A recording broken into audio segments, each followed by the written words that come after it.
and welcome to the Week 17 edition of the Lines Podcast. It is Matt Brown. It is Adam Candee. It is Steven Andress. And guess what?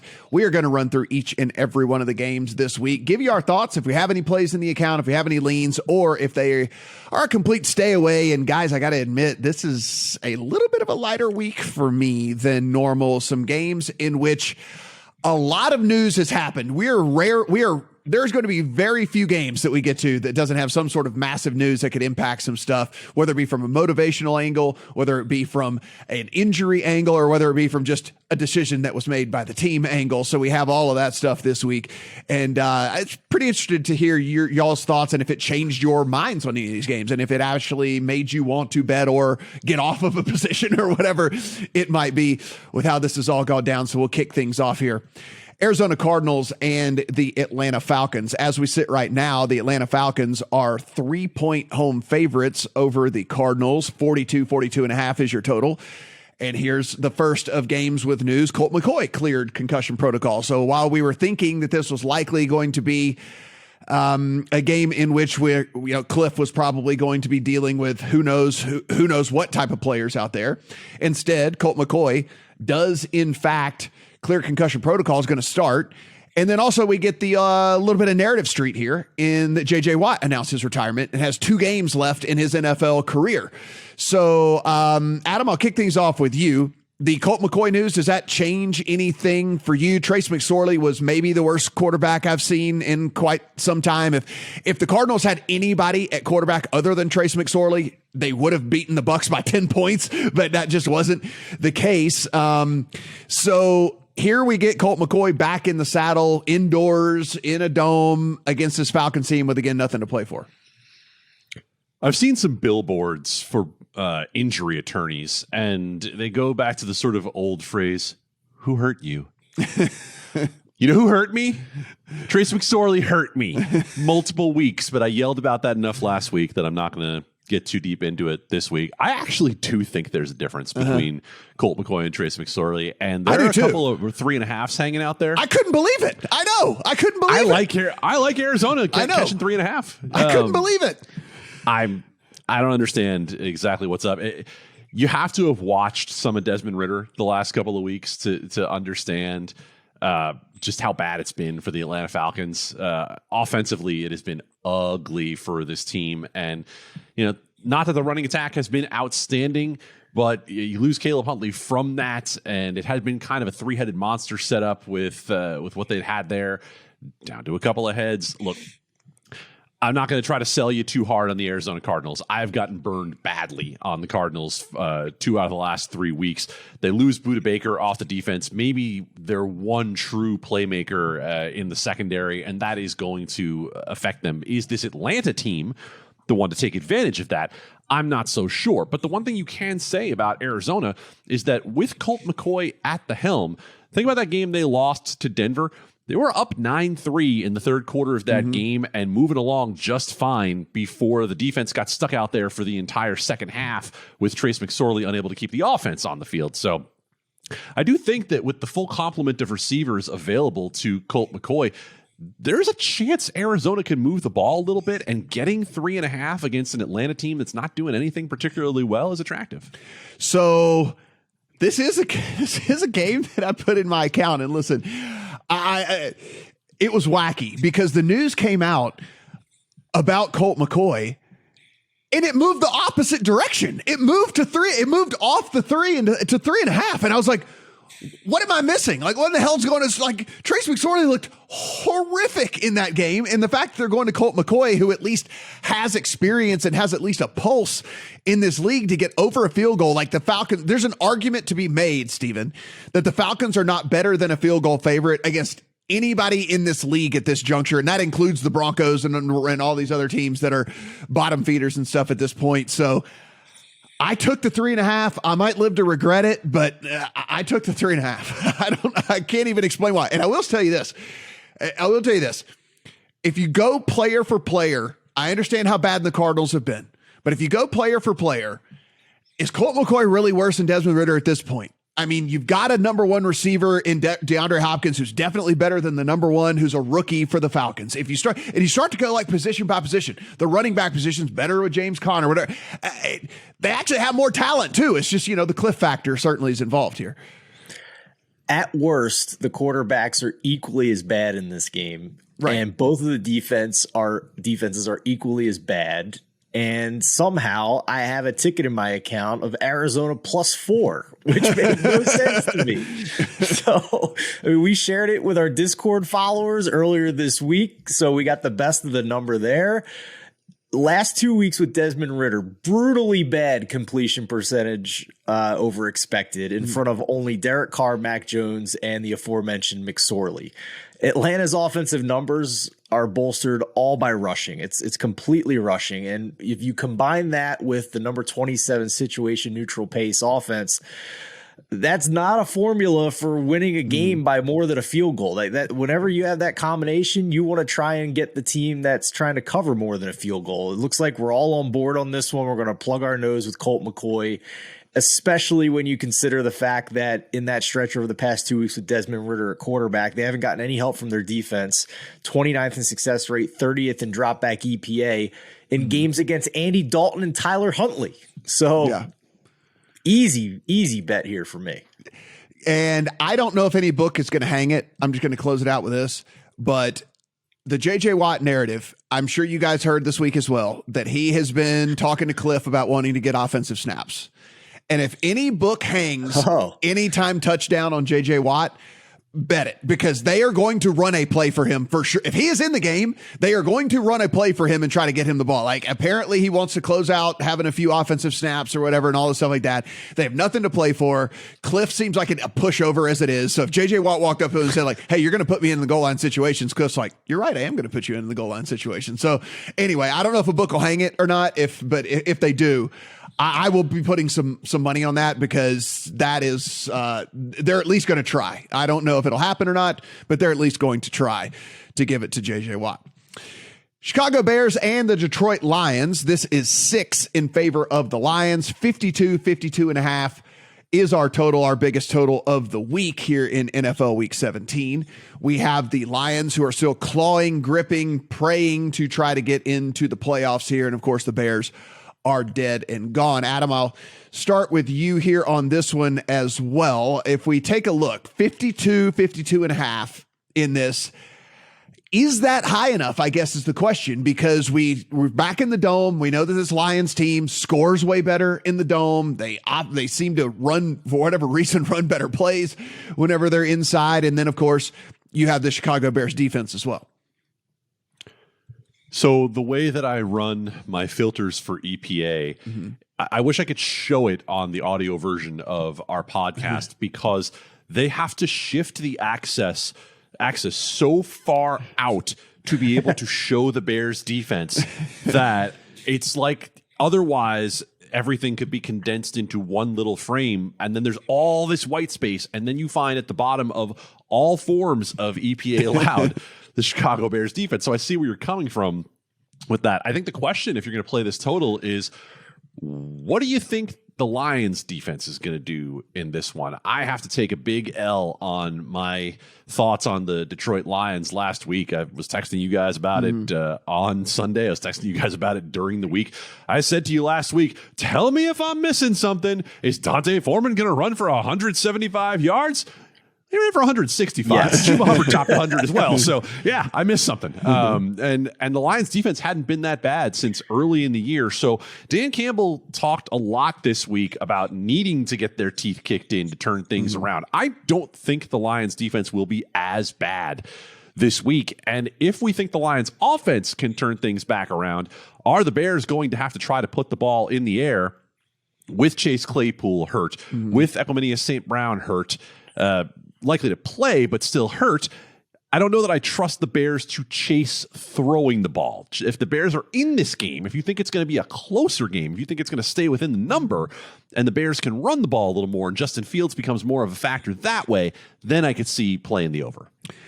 Stephen, we've got a game in which, listen, if we're talking about motivational factors, we know one team has something to play for, one team does not. I think that as we look at this, everybody was thinking that maybe both of these coaches were going to be on the hot seat at the end of the season. Now both of these coaches are comfortably in jobs next season, all this stuff. So, I mean, it seems fairly cut and dry why the number is what it is, because one team with motivation, one team without. One team might be trying to get a little cute and see what, they might be able to instill into the playbook for next year and all the things like that. So I get all that. I'm just not rushing to the window to lay 6 with the Lions, though. I'm not either.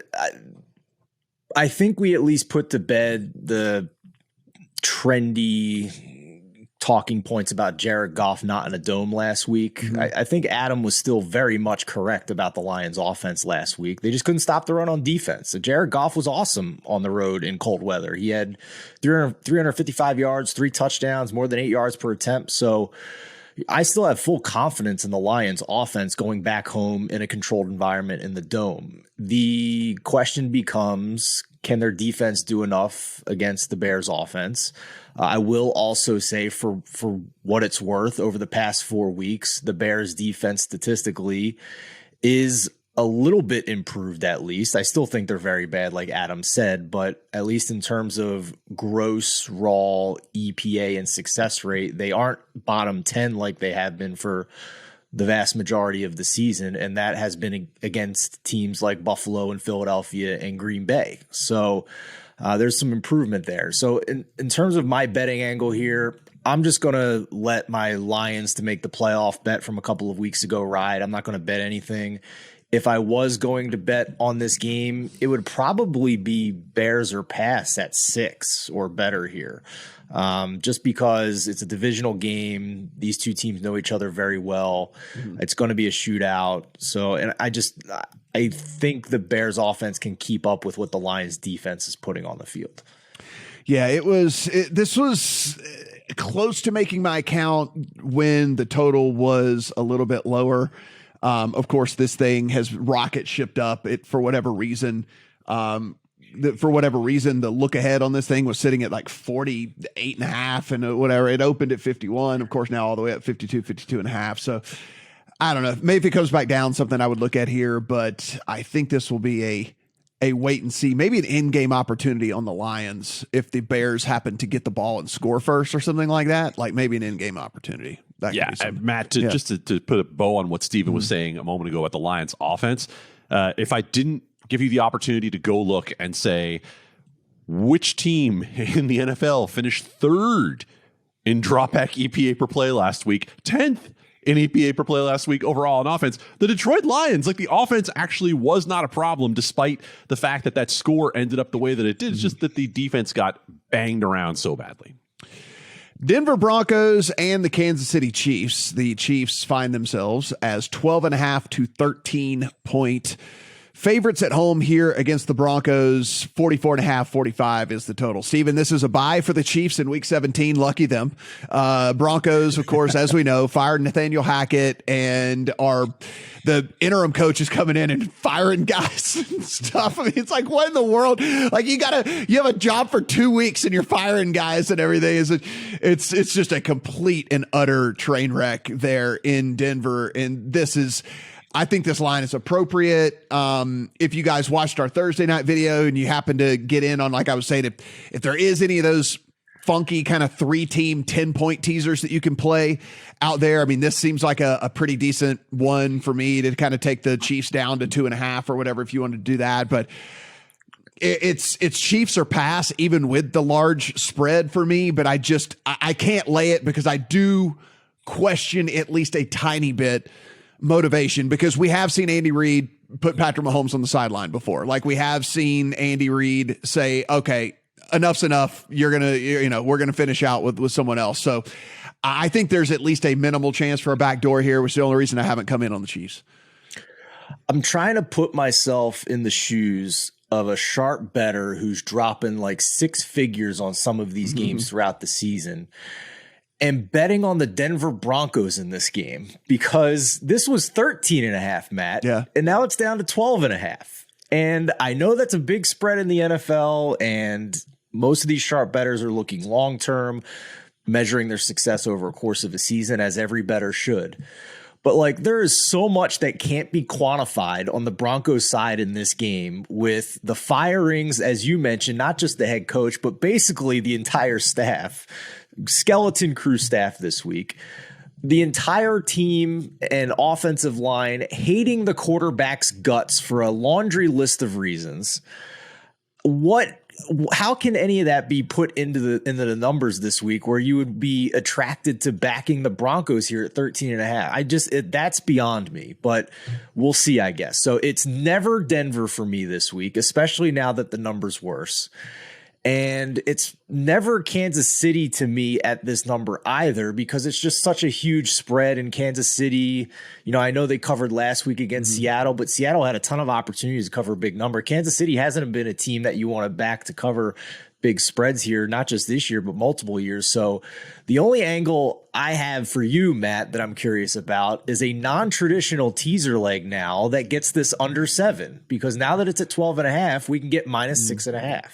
Yeah, I mean, no, it's look, this is a week for non-traditional teasers for sure. I mean, like if you were going to do that, I think that this is the week to kind of do all of that stuff. I mean, Adam, if we take a look here, one, do you buy into my deal about, you know, maybe we see the B squad here for the Chiefs in the fourth quarter? Because again, you know, there have been times where Andy Reid has pulled Mahomes for safety purposes, and rightfully so, right? He should, because without Mahomes, that team is dead.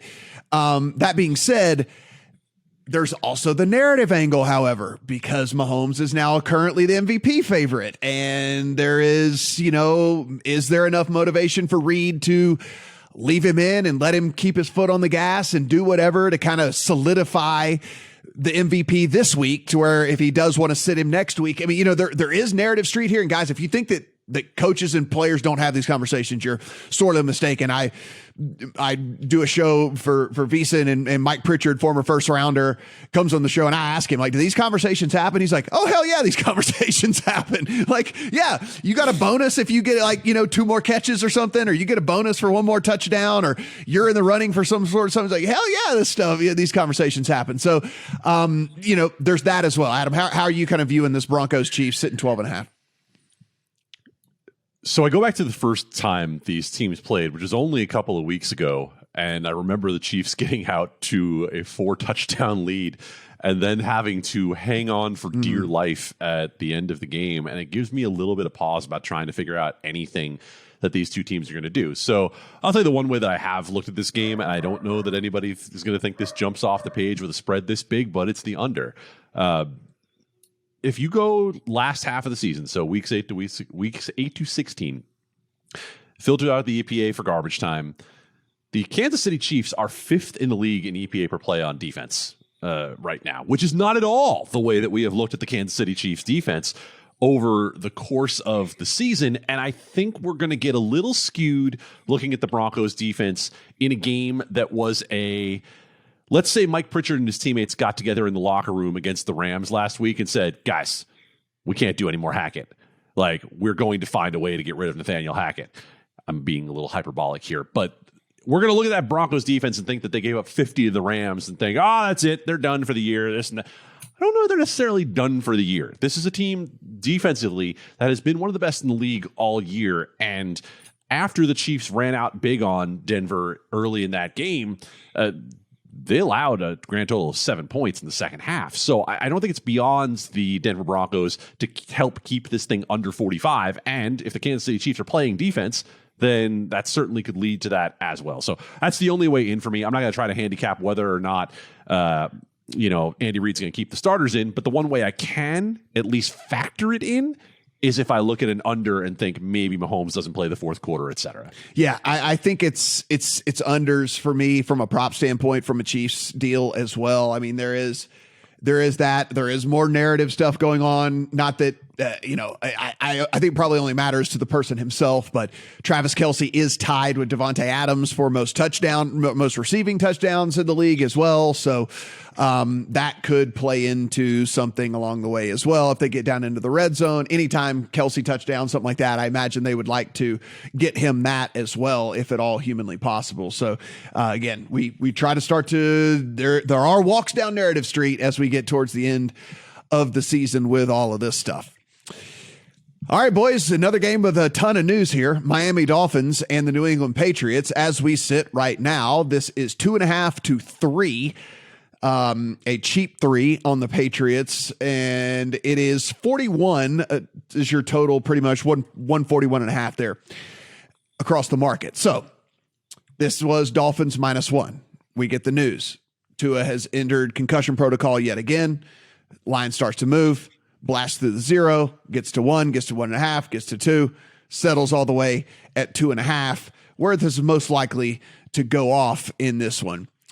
Steven, if we look here, Teddy Bridgewater has a limited amount of action so far this year, but 37 of 60, 522 yards, 3 touchdowns, 3 picks. You certainly don't want a 1-for-1 when it comes to that, but his average depth of target, we used to think it was like check down Charlie when it came to Teddy Bridgewater, but I think maybe he adjusted at least a little bit to the personnel around him because he never played with a team that had the likes of Tyreek Hill and Jalen Waddle. Average depth of target is actually 9.6 yards, which puts him in the top 10 of all quarterbacks in the NFL that have at least 40 pass attempts on the season. And small sample size, of course, because he hadn't played a ton, but his passer grade, according to Pro Football Focus, puts him in the same neighborhood as guys like Dak Prescott, Daniel Jones, Jared Goff, Brock Purdy. So, like, he's not lighting it up, but he's not like the worst in the world either. So, I mean, yes, there's a downgrade for sure to Teddy Bridgewater for this Dolphins team, but I don't think it's maybe like just the death knell that people are making it out to be. Well, the market certainly agrees with you because this went to 3 and now I'm seeing 2.5s again, which is what it was before Tua was ruled out. So there's certainly some disagreement in the market on whether or not Teddy Bridgewater matters or not. So I am on the New England Patriots side here under 3. I have bet the Patriots -2.5. I certainly hear the arguments for Teddy Bridgewater. I can't disagree with you on that. I think through the course of his career, he's been fine. But I also think that the Dolphins offense, for whatever reason, just has not looked as crisp this year in the 3 games or 2.5 games where Tua has not been on the field. So, and those were including a Bridgewater very winnable game against the Minnesota Vikings where turnovers got in the way for them and cost them that win. They lost 24-16, a home game against the Vikings in week 6. My major concern here with backing the New England Patriots is that they might be without basically all of their cornerbacks this week. You know, it's to have a stupid dad joke, keeping up with the Joneses. They have 3 cornerbacks with the last name Jones. They all are limited or DMPs this week. Jalen Mills is also limited DMP this week. So I don't know how many cornerbacks they're going to have. You got beat reporters in New England saying they might bring some receivers off the practice squad to go out there and play cornerback. So that's the major concern here for me in this game, especially with Tyreek Hill and Jalen Waddle being the guys that they got to cover, even if Teddy Bridgewater is at quarterback. Now, with that being said, as frustrating as the New England offense has been, they're playing a defense in Miami that has really struggled over the past month. The Miami defense is 29th in EPA per play allowed. They are 25th in success rate allowed over the past 4 weeks. Obviously, some tough quarterbacks mixed in there, dropping class here against Mac Jones, but I just don't believe in this Miami team when the starting quarterback isn't in there, even if it is Teddy Bridgewater. So I thought under a field goal here for New England is a fair price, and I took it. So I think there are a few different games here, Adam, this week where we might have to just kind of plug our nose and play teaser legs. And even though we don't necessarily believe in the teams and kind of hate the teams, maybe even. And I think this might be one of those weeks that we have to do that. Look, if you want to believe that the Patriots are going to win this game, I can buy into that. And if you want to tell me that the Patriots are going to win this game by more than a field goal, I might could even buy into that too. But if you want to tell me that the Patriots are going to win this game by margin, Patriots haven't won anything at margin. They haven't been able to score. The offense is completely discombobulated. They can't figure out any sort of sequencing. They don't know what's going on. Mac Jones is out there complaining after every call comes in and whining like a little baby. So for me, if you're going to give me 8.5 in a game with a 41 total in which I don't believe in the opposing offense at all, I think I'm going to have to just kind of plug my nose and take it this week. As much as I hate to back a Teddy Bridgewater quarterback team, I think this is probably the time to do it.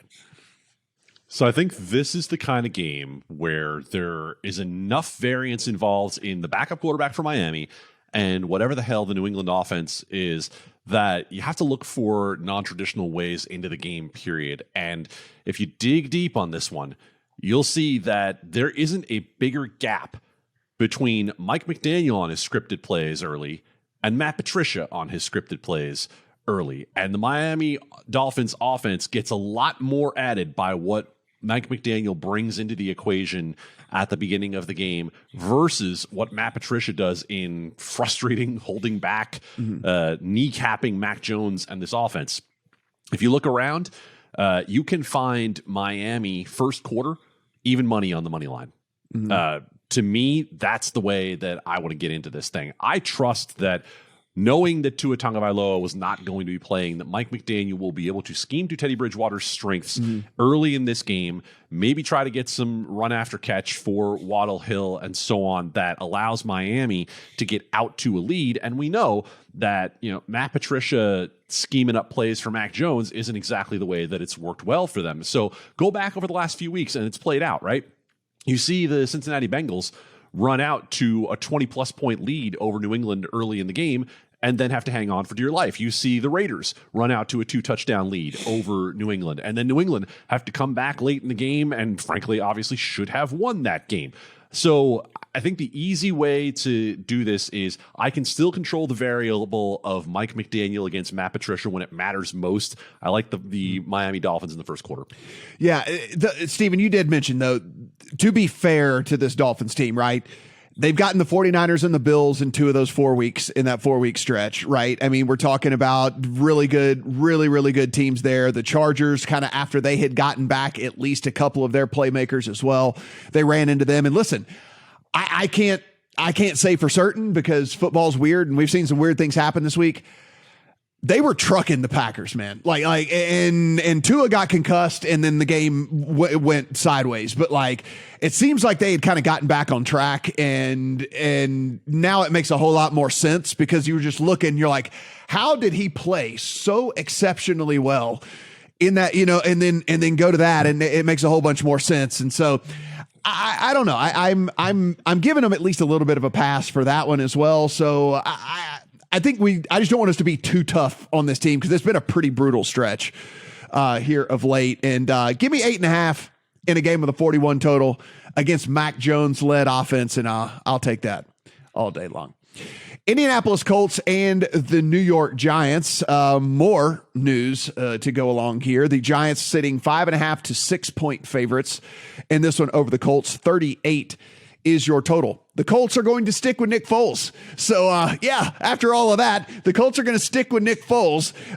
Yes, Adam pumps because, yes, this might be a very, very good chance, not only for the Giants to get into the playoffs, but for me to cash my alt over that I thought was dead as well. Thank you, Jeff Saturday. And actually, I should say thank you, Jim Irsay, because he is definitely saying, we are going to lose out because we're getting a quarterback in this draft. That is the decision that has been made here. Do not make any mistake about this. Adam, of course, I'm going to start with you here in this game. Look, the Colts are lifeless. I honestly do believe the players are always going to play hard. I believe the organization does not want to win. And if you are sticking with Nick Foles, you have all but said that you do not want to win. He looked lost. He didn't know the playbook. He admitted he didn't know the playbook. Coming into the week, he said, I've been running with the scout team. I hadn't even played with any of these damn guys. And the Colts are a franchise that actually understands the importance of a franchise quarterback. Let's not forget, they had Manning, they had Luck, and then they've done this hodgepodge over the last four seasons that just hasn't worked out. They have a chance to get one of the top 5 picks in the draft, and I think that they're going to try and secure that. I think your Giants win, Adam, and not only I think that they win, I think this actually could almost be a trucking as well. I would caution you this. Do the Giants have the ability to truck anybody? Because if you look back over the course of this season, even the bad teams they've played have been closer games because Brian Daboll just does not open up the possibility of trying to run up the score on anybody. He plays a very, very conservative game plan. Now, I'm about to lead my analysis of this with everyone's favorite, a number you can't get anymore. I played the Giants -3 at open. Yeah. I felt as wholly confident in that Giants -3 as I could, and I don't care who you started quarterback for the Indianapolis Colts in that scenario. I'll give you Narrative Street for a second, and then we'll get to the actual analysis of this game. This is the Super Bowl for the New York Giants. This is the game they absolutely have to win. They know that they have to win this game. Teams that have to win games lose them all the time. But teams that have to win games aren't often presented with Jeff Saturday and Nick Foles in front of them. And that's what the New York Giants have here. If the Giants are to make the playoffs, they have this game and they have next week against Philadelphia. And there's still a chance that Philadelphia might have to play for that game. They might not be resting starters. It's not a guarantee. So the Giants know that Philadelphia trucked them a couple of weeks ago. They've got to win this game. And it's a game that actually sets up pretty well for the Giants to win in the first place. What have I told you guys all year long? It happened last week. The Giants play close games against non-elite teams, and they had exactly that happen against Minnesota. Well, you know what they do against bad teams? They kind of act like a dog when it sees a little bug on the ground and it just kind of bats at it for a while and doesn't really eat it, just doesn't really kill it, just messes around with it for a bit. That's what they've done with bad teams all year. They let them hang a little bit, but they don't ever lose to those teams. And that's the kind of game plan you're going to see out of Brian Daboll. It's going to be what you've seen all year. It's going to be Saquon. It's going to be horizontal throws from Daniel Jones. And keep this in mind. What's actually improved for the Giants the last few weeks is what is the worst for the Indianapolis Colts. The pass rush has come around for the Giants. They've gotten healthy on the interior with both Leonard Williams and Dexter Lawrence being there. Azeez Ojulari is questionable to play in this game, but he and Kayvon Thibodeau on the edges have been outstanding over the last 3 weeks for the New York Giants. And we saw Nick Foles not be able to get out of his own way, and that offensive line for the Indianapolis Colts struggle mightily. So where we are right now, the only two things I would look at are, I don't even know if 38.5 is low enough for this total. I think that you're looking at the kind of game you saw with the Colts last week, a 20-3, a 20-7, maybe a 20-10 for the Giants and the Colts. And I think the other way you can go about it is if you're searching for teaser legs and the Giants are out at 6 and you want to play it down to pick, sure, go for it. It's not a Wong teaser. It's not traditional, but I greatly struggle to see how the New York Giants lose this game. Adore Jackson, unless I'm mistaken, is expected back too, right? Questionable. Yeah. Questionable. So could be back. That would take Michael Pittman out of the equation. Another thing here, the props are going to be listed, here. By the way, we're recording this on Thursday. We typically do it on Friday, recording it on Thursday, getting it out early to you guys so that you can enjoy your holiday. We are looking here at Isaiah Hodgins, who has become kind of the de facto number one receiver for the Giants. 21 of 27 targets over the last 4 weeks for this guy. That's a 77.8% catch rate that he's got going. He's got over a couple hundred yards. He's got a few touchdowns and stuff. It wouldn't surprise me, if he is this kind of like I'm not going to call it a breakout game or anything, but this is the game where he puts up 75 yards, and a touchdown or something like that. So I'm going to be looking pretty hard when the props hit for Hodgins as well, because again, I think this Colts team has quit. What say you, Stephen Andress? I'm going to pump the brakes a little bit on the Giants to cover the spread. Matt, how many games have the Giants won by double digits this year? Yeah, but again, Zero. We can do that. Zero. We can play this game. But where are the Colts power rated in your rankings? Because I can tell you, for me, they were dead Bottom last. 5. Yeah, I think they were dead last for me. For sure. Even below the Texans this week. Yeah. So here's the offense is broken, right? I don't know. I mean, they could not score any points again this week for sure. The offense is totally broken. The defense hasn't quit to me. The defense has been still playing hard. I thought, looked pretty respectable against the Chargers last week. Over the past 4 weeks, they are number 3 in EPA per play. So if the Giants don't beat anybody by double digits and you need them to win by 7 points to cover the spread, you're kind of asking them to thread the needle here a little bit. So I do agree wholeheartedly with Adam that they are extremely likely to win this game. So I'm backing the Giants in this game. I'm just doing it in a different way. I have a money line parlay on the Giants with the Philadelphia Eagles and actually got plus money on it. So not your traditional teaser, but if you find a book where the Giants are 5.5 and you just take the money line instead and pair it with some other team's money line, instead of paying the minus 120 on a 6-point teaser, you might get plus money like I did. So yeah, I'm with you guys that the Giants are going to win this game, but I'm never going to be interested in backing him to win a game by a touchdown. Colts team total is 16.5. They get into 17 points. Oh, stop. They get into 17 points. No, there is no chance this team is getting to 17 points without a defensive or special teams. That's what I'm score. saying. They get into 17 points because the team total is 16.5. I think that might actually be the play in this game. Daniel Jones fumbles, scoop, and score coming now. Here it comes. That might be the play in this game because I do not see the Colts getting to 17 points whatsoever. So I'm going to do some shopping around here in Las Vegas and see if I can find that's at DraftKings right now.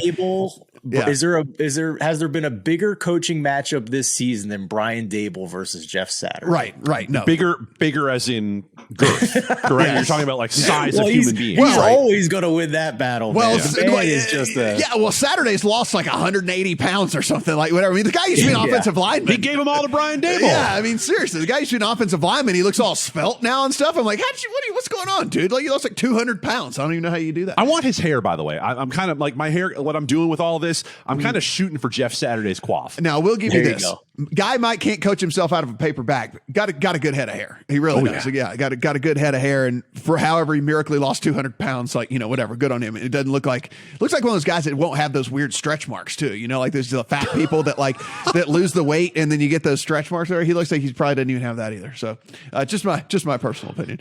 The New Orleans Saints and the Philadelphia Eagles. The Eagles are 6.5-point home favorites over the Saints. The total is 42 to 42.5. Steven already said, if you are watching this in the entirety form, that he has this as a leg of a money line parlay. If you are watching this in the form of singular games, sorry, I just spoiled it for you. But so Steven, I'll go ahead then. I'll start with you since this is one that you're on. I mean, listen, I think we saw enough from the Eagles last week in Gardner Minshew to understand that this offense can function with Gardner Minshew playing quarterback. And I think that we also saw enough from this team to realize that, look, they're still very, very good. And a team like the Saints that isn't, they're going to be able to beat them and should be able to beat them fairly handily. That being said, it is not to go without saying they lost Lane Johnson last week, and he's going to miss at least the last 2 games of the season with an abdominal issue.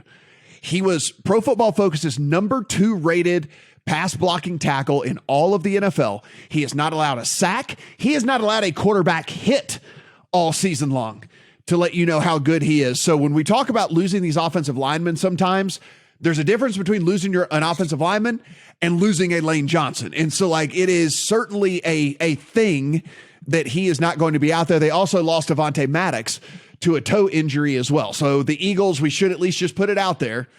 I still think they win the game. I do not dislike your money line thing at all. We should say, though, that they are not going to be at full health. For sure. I think the Lane Johnson thing is something that we bookmark in the back of our brains for the playoff game when it comes, because it's a huge deal, right?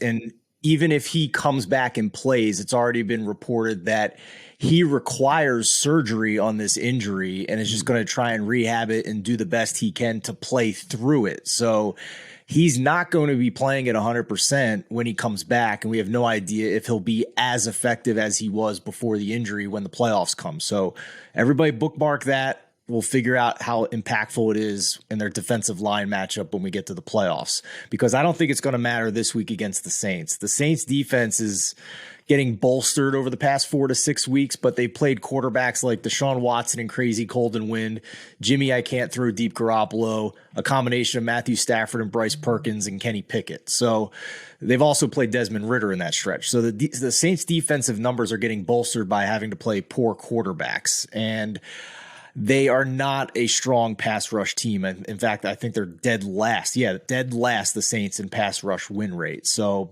Eagles will be fine without Lane Johnson this week. And to your point about the Eagles offense, outgained the Cowboys in yards per play significantly, 34 points despite 4 turnovers, including 2 very unusual fumbles in the backfield for the running back, one on the exchange with Minshew. So I walked away from that loss still fairly confident in this Eagles offense. Yeah. I bet them 5.5. It's now 6.5 with news that Jalen Hurts was at practice, at least doing something on Thursday. So he's not completely ruled out from playing in this game as we record on Thursday afternoon. So moneyline parlay with the Giants at plus money because I wanted some action on the Giants, but I'm still confident in betting the Eagles to cover this spread under a touchdown as well this week, regardless of who the quarterback is. And if it happens to be Jalen Hurts, which we aren't completely sure about at this juncture, it's probably going to be more than a touchdown. Adam, we talk about narrative street this week and teams' motivations and different things like that. Look, we know the Saints need a quarterback and they need a quarterback badly. However, the problem with that is the Saints don't have a first-round pick. So tanking doesn't do them any good because they don't have a first-round pick this year. So, you know, it actually helps the Eagles who they're playing this week. Yeah. So it's like one of those deals that they might as well play hard. They might as well give it their all, whatever. Obviously, the rumors already swirling that Sean Payton might want to come back and all these different things like that. So I don't know if that affects this team at all or not. I don't know what's going on there. I just know that the team top to bottom is just not very good. And it certainly starts at the quarterback position. But I mean, pretty much at every level now, you've got Olave, who's going to be, even if he comes back, is going to be dealing with a hamstring issue. We know about wide receivers and hamstrings and all this. So they're just kind of talent devoid, really. They are. I'll start by saying this game's a pass for me. So if you want to hit that plus 30 button, go right ahead on the audio version of the podcast. A point of order, 27 points for that Philadelphia offense last week with the pick 6 thrown in there. And I'll say it only to say this. Fair, but I don't say it to correct you. I say it to say this. Even though it was only 27, think about what else went wrong for them with those fluky fumbles that were involved late in the game. They absolutely could have scored 34. They could have scored 40. They could have scored 45. Now, the Dallas defense has not been great of late. The other side of this is that New Orleans has the makeup of a team that could at least keep a low-scoring game interesting if the Lane Johnson thing is a factor, right? They're still going to be able to dink and dunk a bit. They're going to be able to use the weapons they have to keep it on the closer side if the game script works out their way. I don't want to be involved in it. There's enough in terms of how the Saints defense has played the last couple of weeks. There's enough in terms of was this a 1 week thing with Gardner Minshew that it'll keep me off.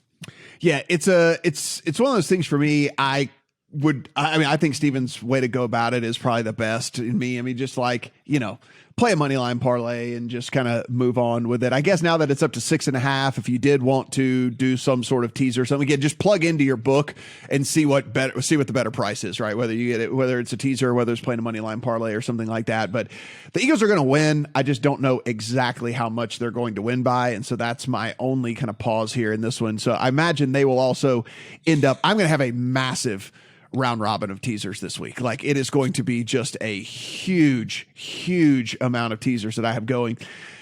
Because listen, I think there's just a ton of games that fit the mold, and I think that the Philadelphia Eagles certainly are there as well. Matt, can I just bring something up when it comes to that? For those who are not as versed, when they're trying to put their teaser legs together, when you're saying round robin, you're basically just going to take all of them and pair them with each other, like 1 to 2, 3, and 4, 2 to 3, 4, down the line, right? Yep. So just a whole bunch of 2-team teasers, and basically so I don't have to go in and manually do it. There's only one book here in Nevada that allows us to round robin them, and like it just saves so much time, so I don't have to just go in and manually like pair and pair and pair over and over and over again. But there's a lot that I really like this week, so much so that I kind of just want to get exposure, I think, to all of them. Carolina Panthers and the Tampa Bay Bucks. Who'da thunk it? But the Panthers win this division if they win this week and win next week against the Saints. That is where we sit right now in the NFC South. The Bucks are 3-point favorites in this game. 40.5 is our total. Adam, if we take a look here, you mentioned Deonta Foreman and how he, buried a bet last week for you. Actually, the weird thing about this guy, so since they traded away McCaffrey, he's gone for 774 rushing yards since they traded away McCaffrey.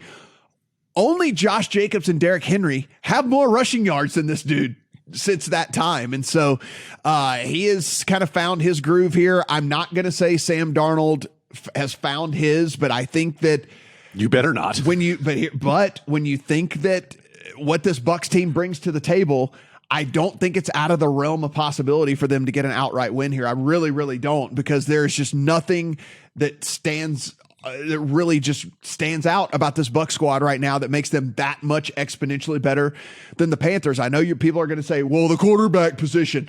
Tom Brady's not been good. Now, he's better than Sam Darnold, I will say that, but Tom Brady's not been good over the last 6 weeks of the season. Period. End of story. He's just not been good. And so a full 3 with the Panthers is at least enticing for me. This was one of the ones where I was talking about, again, round robin teaser type situation. I know it's non-traditional, but I don't see the Bucs winning at margin really against anybody. And look, Panthers defense is sneaky good. For any of you who have been holding the fort down on Tampa's better than this, this is your last stand. If you truly believe that Tampa is better than this, you are hammering the Bucs in this game because it's the game they have to have. I am not one of those people. I was on Tampa early in the year. I jumped off around week 4 or 5, and I've stayed off throughout. Do not be fooled by the victories that the Tampa Bay Buccaneers have had recently. They have had bad teams giving away games to them 3 times in the last 5 weeks. So there's nothing to believe in on the offensive side. You've heard so much about, but look at them. They're in a 2-minute offense, they've been much better.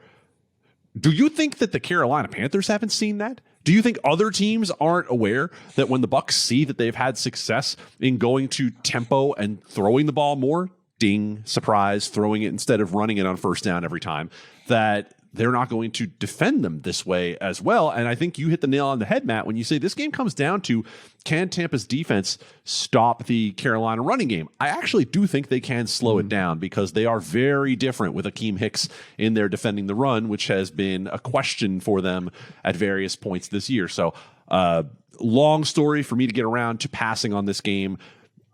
I don't trust Carolina. I certainly don't trust Tampa Bay. And if you guys have a stronger feel on this, I'm all ears when it comes to listening. Yeah, no, like I said, I think it would be just a non-traditional kind of teaser leg type situation for me, just because I think we've gotten to a point now where we can't trust this Bucs team to win at margin at all. Like, I just don't think that that's a thing that they're going to be able to do. So there's that for me.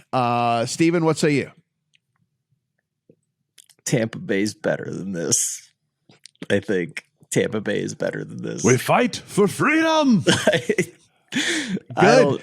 Here's the way you can prove it. You can put a bet in your account. You can back that position up. If we could only bet on these things, we can. So there you go. Boom. Nailed it. Here's why I'm not betting it, though. Because I don't think the coaches are going to let them be better than this. If you guys have watched, I'm sure you have, when they get up tempo, when they start throwing the ball, they look more like their old selves. When they're running the offense, more traditional in the huddle, they're rushing the ball more. They're completely ineffective doing that. They don't look like themselves. And I don't trust the coaching staff to go more up tempo, to go more pass heavy, even with the season on the line. We've seen a big enough sample here. So the way I was looking at this game was sitting there seeing the early week action on Carolina getting closer and closer to this, to maybe be Tampa Bay -2.5. And then that would have been a buy point for me. Now we're going the other way. The limits have been raised. The money's coming in the other way. Tampa Bay -115, -118 at some books here on minus for Tampa Bay as a 3-point favorite. I can't do that. I mean, I can't. So I was looking for a good entry point here, a good buy point here for Tampa Bay. I'm not going to get it.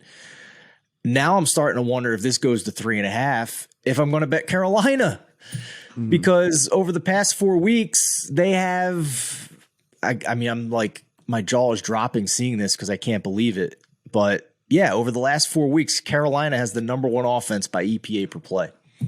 Not even close to what Tampa Bay is doing. And to your point, Adam, a lot of that is rushing the ball. And the Bucs are top 10 over the past month in rush EPA and rush success rate defense. So I thought I'd get a buy point here on Tampa Bay -2.5. It didn't come, so I'm not going to bet it. But it wouldn't shock me here if they win by 6-7 points. It really wouldn't. This spread was 10. The spread was 13 the first time these two teams played, albeit Carolina kicked their butts. So I don't know what to think about this game other than trying to find some value on the spread, and I don't think we're there yet. I do think from an in-game perspective, I don't know how much trust I have in the Panthers to come from behind. I will say that. So if the Bucs get up in this game like 10 points, I might come in live on the Bucs, because if it becomes a deal of Darnold having to sling it all over the field to try and come back from behind, I'll play a live -12.5 or whatever, or some kind of something like that on the Bucs, or because that's where things are going to go south for the Panthers, right? I mean, like, Darnold has not ever been able to sling it all over the field without doing some major, major terrible things. And so I think that might be also just another angle here, is if the Panthers do find themselves behind, I don't think this is the type of team that is comeback. I think this is the type of team you pile on. Like, you just kind of say, okay, they're going to be done. So Cleveland Browns and the Washington Commanders right now. Commanders are anywhere from 1.5 to 2.5 point favorites over the Browns, a total of 40. This was not news to anybody who is paying attention, but it is officially official. They are going to stay with Carson Wentz, who replaced Taylor Heineke last week in the middle of the game. So Carson Wentz comes in. Wentz was going for about 248, 1.7 touchdowns, and one full pick per start in 6 starts to open the season. This Commanders team has not scored more than 20 points in 5 straight games. So, Steven, if we take a look, I talked about there are a lot of different ugly hold your nose teaser legs that you got to play this week. And unfortunately, this is one for me. The Browns getting 8.5 in a game with a 40 total, in which I'm going to at least be the beneficiary of at least one turnover, if not more. Wentz is going to either fumble or throw a pick. It's going to happen. So I'm going to gain a possession. They're going to lose a possession, all those different things. And like I just mentioned, the Commanders hadn't scored more than 20 points in 5 straight games. Browns suck, but if you give me 8.5, I think it's just something I got to do. So a lot of quarterbacks have played in the NFL this season. So if we just lower the bar to minimum 50 plays this year, you had to have played 50 plays in the NFL this season. Carson Wentz is not inside the top 30 for either completion percentage over expected or EPA and CPOE composite. By comparison, Taylor Heineke has had a positive completion percentage over expected. Now, the market believes there isn't a big difference between these two quarterbacks. The line really hasn't moved that much. If anything, it's moved a little bit towards Cleveland. So, in my opinion, I think Wentz and his arm talent and the speed they have on the outside maybe raises the ceiling a little bit for this Washington offense.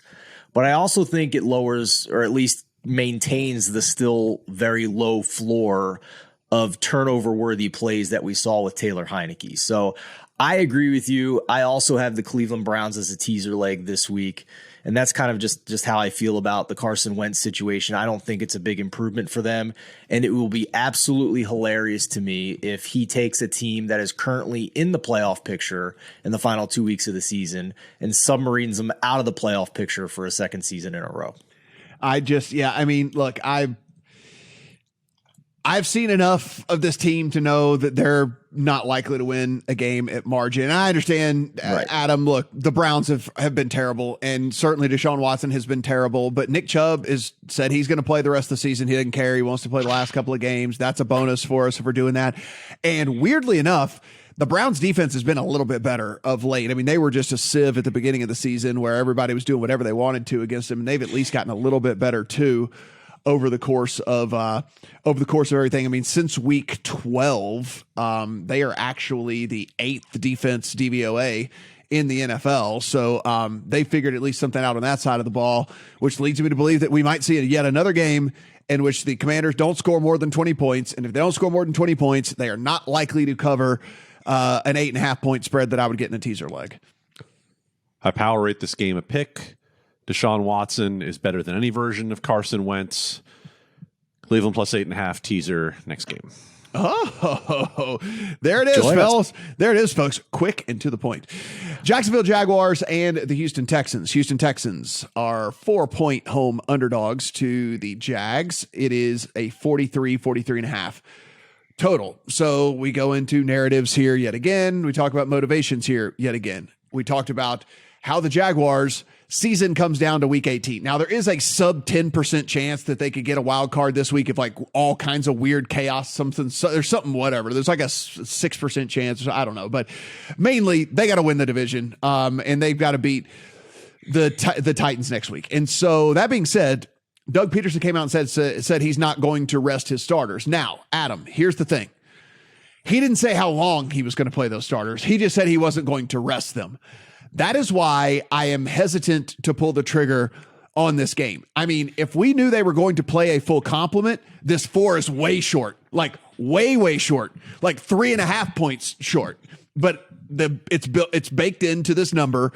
What we are wondering and what everyone is wondering is that, what are we going to get? A quarter? Are we going to get a half? Do we even get, more than one series? Like there's a big difference in I'm not resting my starters and I'm going to play my starters the whole game. And that is what has me sitting here scratching my head. I want to put in just a middle finger bet on the Jags at 4, saying like this should be 7.5, but like I'm not, I haven't done it quite yet.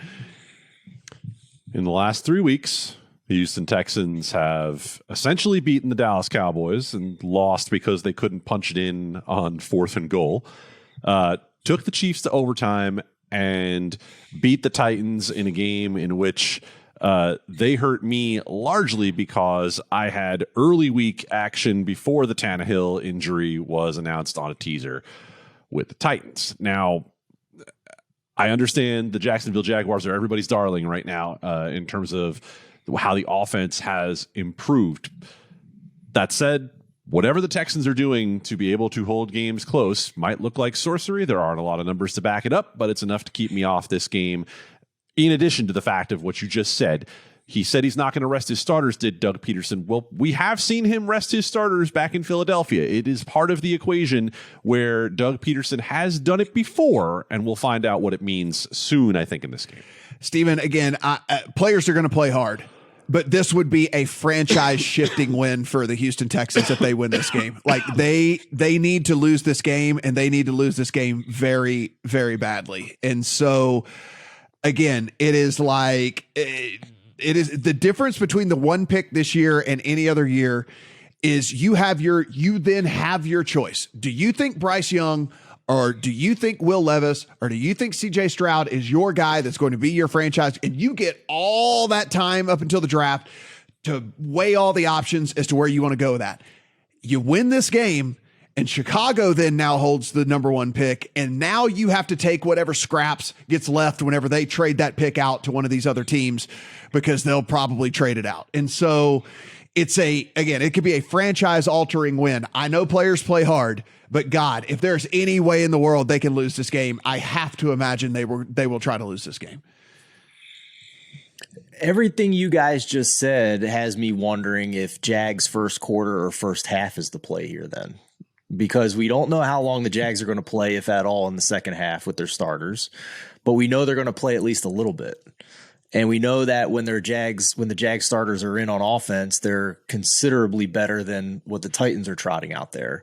And we also know that Trevor Lawrence and Doug Peterson have been cooking recently over the past 4 to 6 weeks. They've been pretty solid. So I don't have a play in this game right now. I was thinking about backing the Texans plus 4.5 based on the rest angle with the Jags, and then Doug Peterson comes out and says he's going to play his guys. So it's just you're guessing at this point. But I wonder if that's the angle, first quarter or first half.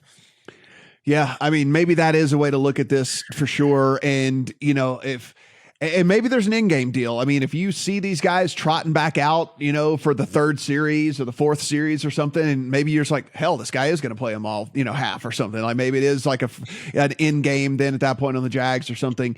But be careful if Jeff Driscoll starts playing quarterback for a series, because they've been doing that already. So don't just automatically go live bet that Jeff Driscoll's in, and that they might still switch back and forth. I might find myself taking a Jags -4 just in case that they actually do this. But that's kind of where I sit right now on this one. San Francisco 49ers and the Las Vegas Raiders. More news, Steven, maybe the biggest news of the week. Derek Carr benched for the Raiders. They're going to go with Jared Stidham, who will make his first career start in the NFL. What this did was bring the Niners out to 9.5-point favorites over the Raiders, a total of 41.5 in this one.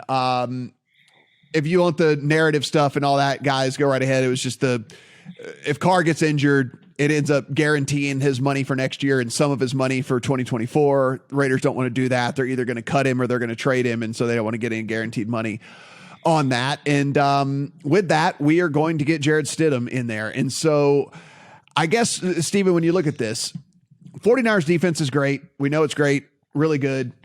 We know that they've already locked up the division.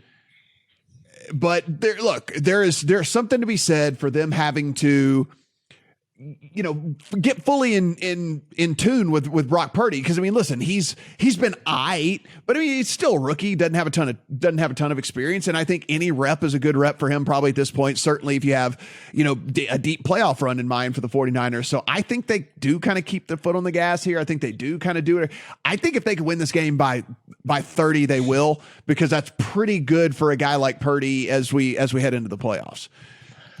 I'm starting to wonder if they're not going to go back to Jimmy Garoppolo in the playoffs with the way Brock Purdy has been playing. Because if you've been watching this offense and not just looking at stat sheets, he's opened up the deep game for the passing offense, which just really wasn't there for the 49ers with Jimmy Garoppolo. He started 10 games this year to Jimmy G. He had 8 completions of 20 yards or more with only 1 touchdown, according to PFF. In his first 4 games, Brock Purdy has 6 touchdowns of 20-plus yards.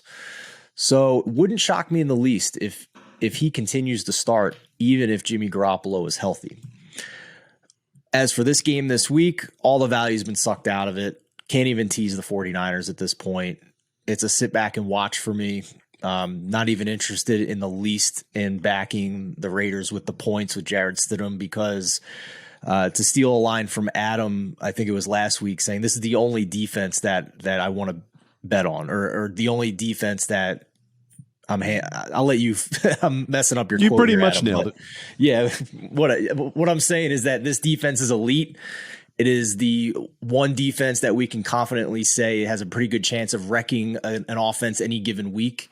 So that's not a team I want to go up against if I'm taking a bunch of points here with a backup quarterback. Adam, look, this isn't a practice that we get into very often or anything, but I mean, if we're super confident in the Giants and we're super confident in the Chiefs, and then we think this 49ers team that there's just no way they can lose to a Jared Stidham-led Raiders team, that 3-leg money line parlay is only minus 108. So, I mean, it's cheaper than playing a teaser, like it's a typical two-team teaser. So, just something to keep in mind. You'd be getting a 9.5-point favorite, a 13-point favorite, and then a 6-point favorite at minus 108. Just throwing it out there. If you're going to get me on a big favorite the size of what San Francisco is, then I'm going to take Dallas and put it in there, even if it worsens my odds just a little bit, because there is a world where the 49ers lose this game. And I don't think it's a big world. I think it's a 0.1% world. But there is no world in which the Dallas Cowboys lose to the Tennessee Titans tonight. The peaks are there for the Las Vegas Raiders. When they have played well, they have played very well offensively. You were talking about a team that has one of the top 3 receivers in football and maybe the top running back in football. And that is enough for me to say that there is a way in which they can make a difference. Now, am I willing to bet the Raiders in this spot? Of course I'm not willing to bet the Raiders in this spot, obviously, because we can look at Derek Carr having been with this organization since 2014 and say, this is the kind of move that cleaves a locker room. Mm-hmm. And I'm not going to get too much into the Davante Adams thing, but there were plenty of people in this organization who believed in Derek Carr after he navigated them through the John Gruden and Henry Ruggs messes last year and got them to the playoffs along with Rich Bisaccia. Where's the loyalty to Josh McDaniels? Mm-hmm. Josh freaking McDaniels please. So I don't know what to make of the Raiders this week overall. I just know that Brock Purdy is still a rookie, and the talent on the Raiders side of the ball is still there enough to make some weird things happen, and that'll get me to lay off this thing. There's a market for most touchdown scorers in the league over at DraftKings. If you go in, Devontae Adams, who is tied with Travis Kelce, is actually moved all the way to like plus 175. Is like moved all the way to that type of stuff. So, I mean, just saying, it's something to plus 145. It's not a guarantee that Travis Kelce is going to win that. They're tied. I think plus 145 is at least interesting. We know Stidham's at least going to look to throw him the ball a ton. I mean, like that's at least going to be in there. Jets and the Seahawks. Right now, the Jets are 2-point road favorites over the Seahawks. 42.5 is your total. Adam, I'll start with you here again. And I said this, and it's the same handicap. And guys, I know I don't want to sound like a broken record, but sometimes you just got to plug your nose and play a teaser leg that you don't like. And I can get the Seahawks up to 8.5 in a game with 42.5 total. I know Mike White's back at quarterback for the Jets. If you look at the underlying stats, he's not been great, guys. It's just he's so much better than Zach Wilson that I think Jets fans are like, oh my God, a pulse. This is like, they're freaking out. It's like, no, man, he hadn't been that good. He's just been he's been fine, but he's not been all that good. 8.5 with the Seahawks at home here against a Jets team that, again, I don't think is going to score a ton of points because they just aren't built to score a ton of points. Hold my nose, play it. I think it's gross, but it is what it is. I'm with you. I have it already in at Seahawks plus 8.5. I think we probably have found the bottom with the Seahawks at this point. I don't know that it gets a lot lower than what we've seen. Like you said, this Jets offense isn't built to blow anybody out by any stretch. Check your book, though, because this has come back a little bit. In Nevada, a lot of books sitting 1.5 right now on the New York Jets. So if you like the 7.5 as much as the 8.5, go ahead and play it. It's the same thing. If it's a Wong teaser, you're getting your 3 and your 7. The New York Jets are an elite defense. They are on offense. I don't know what to make of the fact that Tyler Lockett is back at practice and potentially could play this week for the Seattle Seahawks. I just don't think the offense is as bad as we've seen the last couple of weeks for Seattle. I think that should be enough to keep this game within 8.5. Steven, it's not going to be a pretty game, that's for sure. I think that we can all kind of agree this is going to be this has a chance to be pretty sloppy when it's all said and done. Again, Mike White, if you look at the underlying stats, if you look outside of the box scores, you can see he's average. He might even be a little below average. People are making this big deal like he's some sort of future star in this league. He's a 27-year-old journeyman, and there's a reason for that. So I'm not buying into this thing like he's some great savior of this team. I think the offense is at least a little bit better because it has to be because Zach Wilson's the nut low, but I'm not, I don't think that this team wins big, and it would not surprise me in the least bit if Seattle won this thing outright.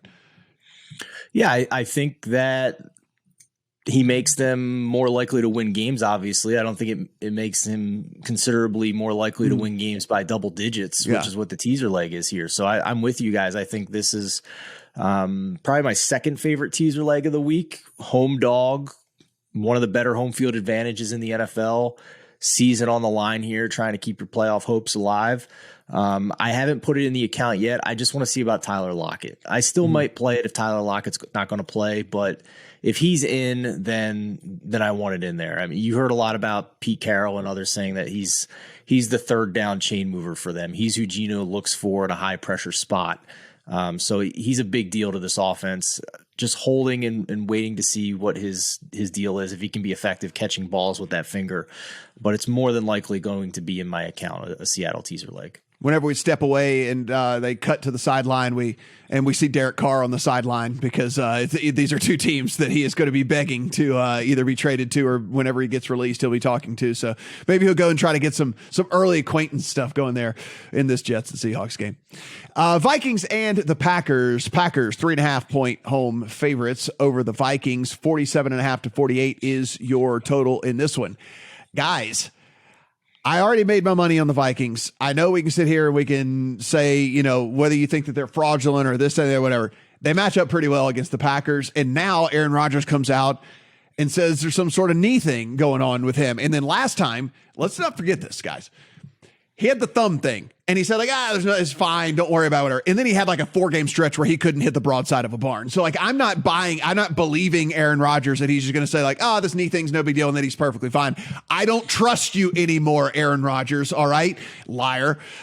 So that has me either Vikings or pass. It's not in my account really quite yet. But I mean, look, this secondary is. Hey, where'd you go? Oh, here I'm back. Oh, what happened? This secondary can be had. I mean, and like I said, the Dolphins were torching them. Like the Dolphins were marching the ball against this Packers team, and then Tua got concussed.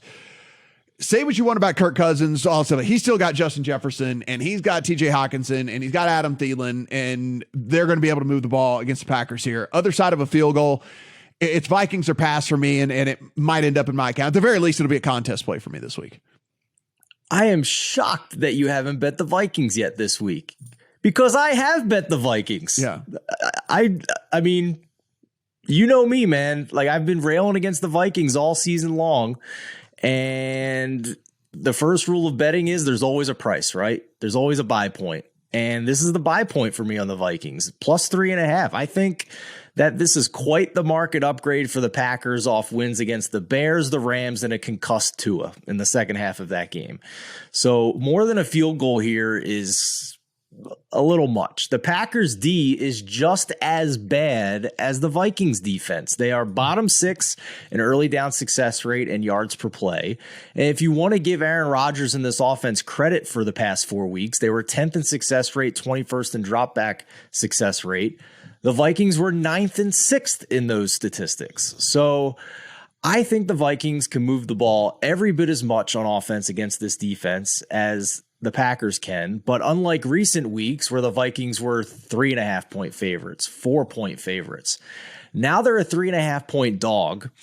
And it's a buy point for me because I'm not convinced, even though I'm pretty low on the Vikings overall, I'm not convinced that they are worse than the Packers, even with this kind of mini resurgence in Green Bay.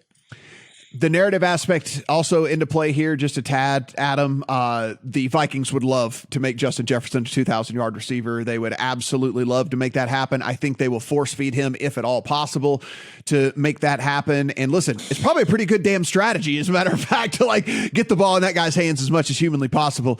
What do you see here at the 3.5? And I think it's important, Matt, that you point to that 3.5. And I don't want to be too pedantic with people in talking about this, but we've talked so much about big line moves, right? About San Francisco running out, about Dallas running out.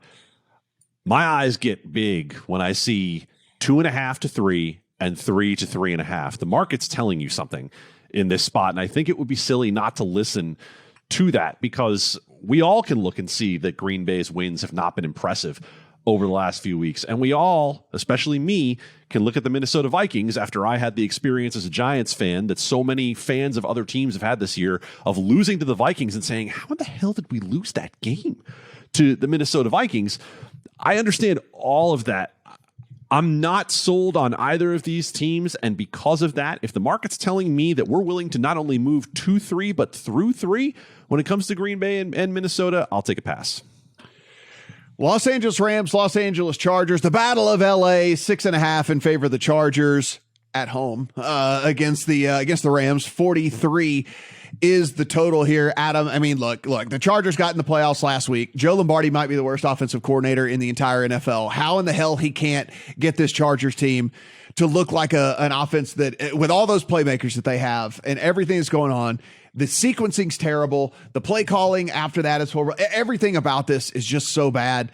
I don't want to back the Chargers at where they got to win by a touchdown in any fashion. I don't care if it is against the Rams. If this thing happened to get to a full touchdown, I'd probably come in on the Rams side of things, to be honest with you. Like, it's just, has nothing to do with Herbert. Keenan Allen obviously has been fantastic. Austin Eckler popped up on the injury report this week, so that's at least a bit concerning with everything. All of that leads me to either a big pass on this, or like I said, if it gets to a full touchdown, I could see myself coming in on the Rams. And remember, we were looking ahead at this thing at 8.5 before we saw the Rams begin to put things together a bit. It's Rams or pass, and it's Rams or pass largely because I look at my power ratings, and normally I understand where my power ratings land. I don't understand how my power ratings land if you call this a neutral field game, which essentially it is a neutral field game. My power ratings land Chargers 3.5. And that to me, it weirds me out a little bit. Rams are a team that is going to get a lot of shine based on how they played last week. Just keep in mind that Denver had quit, and keep in mind that Baker Mayfield is on his third team in a year. Like, you got the high end of what the Rams are capable of last week. But to what you just said, Matt, am I trusting the Chargers at damn near a touchdown? No, I'm not. Steven, what can you back the Chargers and Joe Lombardi as offensive coordinator to score you enough points to win by a full touchdown? Not in this game. And if it's not against the Rams, I'm not sure who it can be against. I mean, maybe I guess the Texans, maybe. 10 seconds of talk radio here. The Chargers making the playoffs was like the worst thing for this franchise, because Lombardi might not lose his job now. And like all the thing, like, it's like if they'd have missed the playoffs, they'd have had to make some changes or whatever. And instead it's going to be the same old Chargers again next year. Now back to you. Sorry. Sorry. Thank you, Matt in Vegas. Yeah. Sorry. Sorry. I think that it's interesting to me that over the past 4 weeks, it's the Rams who have a better EPA per play than the Chargers offense. It's the Rams who have a slightly better success rate than the Chargers offense. They are Baker Mayfield, better drop back EPA than Justin Herbert in the Chargers offense over the past 4 weeks. So maybe a lot of that is the Denver game. I'm not sure, but I agree with you guys. I think hats off. I will say this, hats off to the Chargers for battling and grinding through a ton of injuries in the middle of the season and getting right and getting back to the playoffs. But yeah, I don't think this offense is clicking the way we thought it would coming into the season. I don't think I want to back them at such a big spread. I'm just waiting to see if we get 7 here. If it is 7, I'm going to bet the Rams, and maybe we'll get it, maybe we won't. I don't know, but 7 would be a buy point for me on the Rams. Teams with a worse offensive DVOA than the Chargers since week 12: Arizona, Tennessee, Denver, Houston, and Indianapolis. Man. Yeah, you're in the same conversation with them when you're the Chargers. That ain't good, my friend. It's been rough to watch this team, and especially a team so incredibly talented. It really does blow to see that. Steelers and the Ravens. The Ravens sitting 2.5-point favorites in this one. 34.5, 35 your total. The reason it's so low, because yes, it does not look like Lamar is going to play yet again here for this Ravens team. So we get the Tyler Huntley experiment yet again. He's been okay. He's certainly a below average quarterback, if not a bottom third quarterback. I have, again, the hold your nose up to 8.5 in a game with a 35 total. Have to do it. Like I said, I have a ton of teaser legs this week. It's just going to be a teaser week for me. I don't love really any of these sides, but again, 8.5 and a 35. If I lose, I lose, but I put in a good bet. That's all I can say. I'm moving on. Tyler Huntley is terrible. This Ravens team should not beat anybody by double digits. What say you, Adam Candee? If you ever in a season, you are going to try to middle pregame, this is the game you are going to try to middle pregame. If you want to buy yourself a 6-point window on the Baltimore Ravens, I have no problem with that. If you want to lay the 2.5 and take Pittsburgh 8.5, go right ahead, because this thing has 16-13 written all over it. And if you want to take the Pittsburgh Steelers in anything other than a teaser on the road, God bless you, because I don't care what the numbers say about this offense, and the numbers actually say they haven't been terrible the last few weeks on offense. I'm not trusting Kenny Pickett on the road against this defense. Baltimore's starting to play like the Baltimore defense again. Top 5 in EPA per play over the last 8 weeks. They are a defense that is going to be formidable, whether they have Marcus Peters or not in this contest. So ultimately, if you want to play the teaser leg because it's a system teaser, you go for it. Yeah, it's a total of 35 for Christ's sakes. But then you look at the other piece of this and say, do you really trust the Pittsburgh Steelers to outright beat the Baltimore Ravens? And do the 2.5 points mean anything to you? No, they really shouldn't. Steven, again, we're talking, it's 34.5 actually at MGM. Like, we're talking under 35, and you could get a team at 8.5.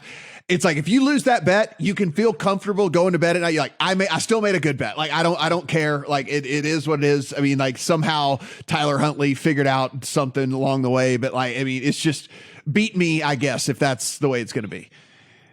I'm starting to wonder if we should play the over too. I mean, it's going to be beautiful weather this weekend in Baltimore, like upper 50s weather. So I'm kind of shocked that an NFL game, even I understand the rivalry here and the quarterback situation, but this is like Army Navy level stuff here with this total. So, but that's a sidebar. I'll book you on that one if we want to just book it straight across. Yeah, all right, I'll see you on Slack after the show then. I'll see you on Slack. But no, this is the by far number one teaser leg of the week. Pittsburgh up to 8.5. I will have several of them, and I have full confidence that Tyler Huntley can't win this game by double digits with what the Pittsburgh defense has been putting out there. All right, we got to get Adam out of here. I want to have a quick conversation about Monday Night Football. We'll have a full breakdown of all that. It's more from an ancillary perspective here, guys. We have Josh Allen versus Joe Burrow. Right now, the MVP market, Adam, it is Mahomes minus 500, but you get Burrow at plus 750 and Allen at 8-1. If Mahomes, for whatever reason, has a clunker this week or only plays half the game or whatever it might be, and Burrow and Allen go into a both teams playing into the 30s shootout, I don't think, basically where I'm going with it, I don't think MVP is dead quite yet. And getting an 8-1 on both of these guys, I think is something I'm interested in. What say you? It's worth a flyer. I don't love it because of the fact that they're going to go back to whole season on Mahomes, and everybody's going to look at what the AFC West discourse was before the year and say, oh, better get the king if you come at him. And yes, I know that's a wire bastardization there, but ultimately Patrick Mahomes has probably had the MVP season. But Burrow specifically, if Burrow goes out there in this game and has that game, and we've seen so much of the Joseph F. Burrow swagger narrative all year long, that I like more than I like the Josh Allen side of things. If you're going to wager on, I think Burrow has way more of a shot than Josh Allen does ultimately. I also have Cincy plus 7 teasers tied to a number of things. They're playing as well as any team in the league right now, and quiet as it's kept, Buffalo's offense has not been great the last few weeks. Me too. This has like one possession game written all over it. Steven, I'm only giving you 30 seconds because you talk too long about stuff. Is the MVP market done or is it still open? It's done. Mahomes has already wrapped it up. No matter what. I think the other bet that you can make at DraftKings right now, they have most passing touchdowns in this market. Burrow is 8-1. He is only 3 behind Mahomes.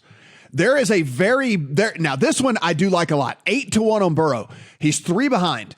Burrow having a 3 touchdown game against a Bills game that could be a shootout, and Mahomes only throwing 1 this week, and now you go into week 18 only 1 behind, having an 8-1 ticket in your account on Joe Burrow. I like that one a lot. So just now again, that's interesting. Yes, most passing Mahomes touchdowns might not play next week either. Right. So most passing touchdowns, Burrow is 8-1.